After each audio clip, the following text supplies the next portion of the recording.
म अनि मान्छे। तपाईँ मेरो आफ्नै, म तपाईँको लागि पराई, किनकि म वातावरण, तपाईँ मान्छे, अनि कसरी हुन्छ त एउटै हाम्रो सोचाइ अनि हेराइ। जुग जुगान्तरदेखि म तपाईँको अस्तित्वको लागि लड्दै आइरहेको छु। तपाईँको हरेक बोझ खप्दै आइरहेको छु। ती सेता अग्ला हिमालदेखि समुद्रसम्मको त्यो यात्रा र समुद्रबाट आकाशसम्म पुग्दा ती रमणीय दृश्य आँखामा टल्मलाउँदा म हावाको बहावसँगै चराचुरुङ्गीको आवाजसँगै रमाउन थाल्थेँ। तर मलाई आज लाज लाग्छ।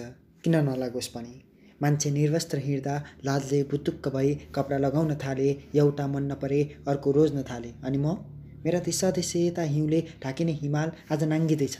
सधैँ हरिया रुख बिरुवाको अलङ्कार पहिरिने म आज निर्लज्ज भई बाँचिरहेको छु।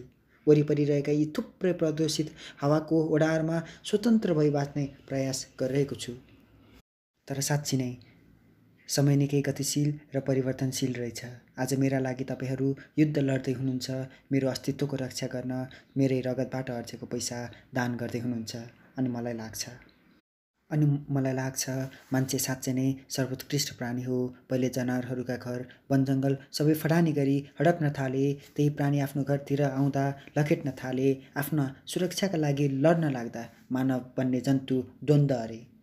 तपाईँहरूलाई घाउचोट पटक लागे क्षतिपूर्ति दिनुपर्ने रे, अनि वन्यजन्तुलाई केही भए सबैजना टुलु टुलु टुवा परी हेरिरहने। आफ्ना स्वार्थको लोभमा कहिलेसम्म यसरी मेरो सुन्दरता र मेरो वास्तविकतामाथि प्रहार गरिरहने, अनि पछि आफ्नै विध्वंसको कथाको अधिनायक बनिरहने। इतिहासमा मानव भएर नि दानवको सम्मान र पद कहिलेसम्म थामिरहने। इतिहासमा मानव भएर नि दानवको सम्मान र पद कहिलेसम्म थामिरहने।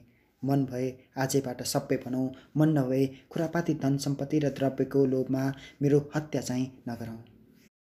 धन्यवाद।